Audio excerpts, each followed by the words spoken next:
Morning, exercise 4.2, practical geometry, and topic is construction of quadrilateral. In this question we will draw the rhombus. rhombus को दो तरह से frame करते हैं, एक तो होता है साइड बेस पर और एक होता है डायगोनल बेस पे. तो first we should to identify that कि वो साइड से रिलेटेड है डायगोनल से रिलेटेड है. तो क्वेश्चन में अगर मैं ध्यान से देखूं तो डी ई गिवन है, तो डी एंड ई alternate है, तो this is a diagonal, and B and this is also alternate, so that it's a diagonal. Now in solution condition to here we draw rhombus band and there are two diagonals. So according अब दो diagonal से तो मैं कैसे frame करूँ, तो so that I need to here the properties. According to properties diagonals are perpendicular just like two.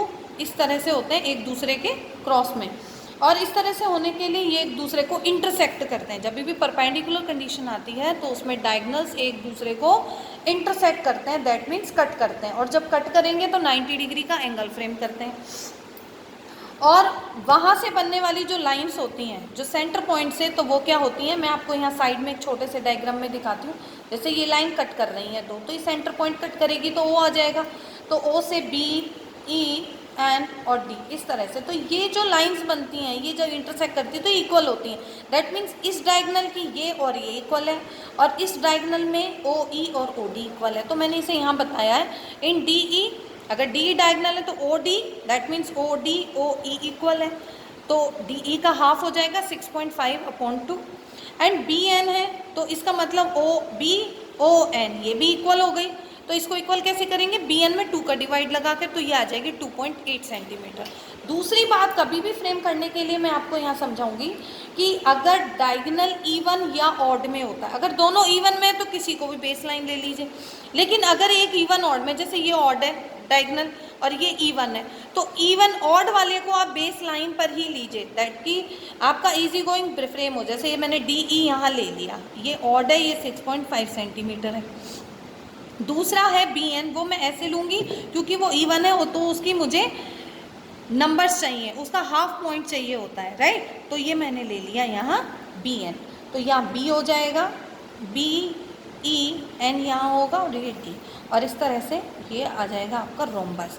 अब मुझे इसको फेयर कंस्ट्रक्ट करना है. तो फेयर कंस्ट्रक्ट करने के लिए this is an rough, okay, और ये आएगा कंप्लीट 5.6 सेंटीमीटर और ये इसका सेंटर पॉइंट. अब मुझे इसका फेयर करना है. तो फेयर करने के लिए सबसे पहले मैं ऑड वाला लूँगी, और ऑड कौन सा है, 6.5. तो सबसे पहले मुझे 6.5 का लाइन सेगमेंट लेना है, और ये है आपका डी ई, राइट.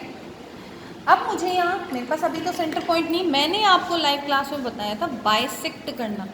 बाइसेक्ट करने के लिए ये जो लाइन सेगमेंट है, कंपास ले लीजिए और लाइन का हाफ से ज़्यादा, जैसे ये हाफ आ रहा है अबाउट, मतलब अप्रॉक्सीमेट करके लेना, इमेजिन करना है कि ये आधा है, बिल्कुल सही मेजरमेंट नहीं. तो इससे 3/4 ले लीजिए आप, इतना, आधे से ज़्यादा, दैट मीन्स 3/4 ले लीजिए इतना आइडिया से. और एक कट यहाँ से ऊपर और यहाँ से नीचे, और सेम इसी पॉइंट से, सेकेंड पॉइंट से एक कट ऊपर एक कट नीचे, और 2 पॉइंट्स आपको यहाँ मिलते हैं इस तरह से. और इन पॉइंट्स को आपको मर्ज करना है, लेकिन मर्ज कैसे करना है, डॉटिंग से, इस तरह से डॉट्स लाइन से करना है. अब यहाँ जो कट पॉइंट होगा इसको मैं नाम दूंगी ओ. अब मैंने आपको यहाँ पर रफ में पहले प्रॉपर्टीज़ में बताया था कि एक जो इवन नंबर है इसको मैंने हाफ किया था, और ये आया था 2.8. 2 का डिवाइड लगा दिया एक डायगोनल में और वो 2.8 आ गया. तो अब मुझे 2.8 फिल करना है. 2 और 2 के बाद 8 छोटी लाइंस, तो ये हो गई 5, 6, 7, 8, ओके. और मैं इन्हें फिल करूँगी इस तरह से. फिल हो गया. सेंटर पे आपको पॉइंट रखना है, और एक 2.8 की आर्क यहाँ लेनी है, और एक 2.8 की आपको यहाँ लेनी है, सेंटर से लेनी है, एक ऊपर लेनी है और एक नीचे. तो ये जब कट पॉइंट होगा आपका इस तरह से, तो ये कट पॉइंट होगा, ये वाला कट पॉइंट आ गया, और यहाँ आ गया आपका बी, राइट. और ये जो कट पॉइंट आ गया, तो बी ई, और ये है एन, और ये पॉइंट है आपका डी. और इस तरह से मुझे इन लाइंस को मर्ज कर देंगे. ये वाला कट वाला नहीं, ऊपर जो हमने पहले बाइसेक्ट का कट नहीं, हमने जो पॉइंट कट 2.8 आर्क का कट लिया, इससे मर्ज करें। This question is very very important. Always I सा मैनी टाइम्स कि ये क्वेश्चन 2 और 3 टाइम्स एग्जाम्स में रिपीट हो चुका है, तो आप लोग इसको अच्छे से समझ के बनाइए। तो ये कंप्लीट अब जो आर्क बनाइए, पूरा डायगोनल बनाए अंदर वाला, ये है आपका 5.6 सेंटीमीटर। आप इसे मेज़र करके भी देखें, 2.8 प्लस 2.8, ये 2.8 है, ये 2.8 है, तो दोनों मिलके 5.6 बनाएंगे। और एक कंप्लीट तो मैंने बेस में लिया था 6.5। अच्छा, इस तरह के क्वेश्चन में एक चीज़ और है कि आपको साइड्स मेज़र करा सकता है कि बताओ साइड कितनी है। देखो इसमें साइड आ रही है नियर अबाउट 4.6 सेंटीमीटर आ रही है, 4.5 सेंटीमीटर। तो यू जस्ट सी कि ऑल जो आपकी ये साइड्स आएंगी ना, ये इक्वल आएंगी सभी में।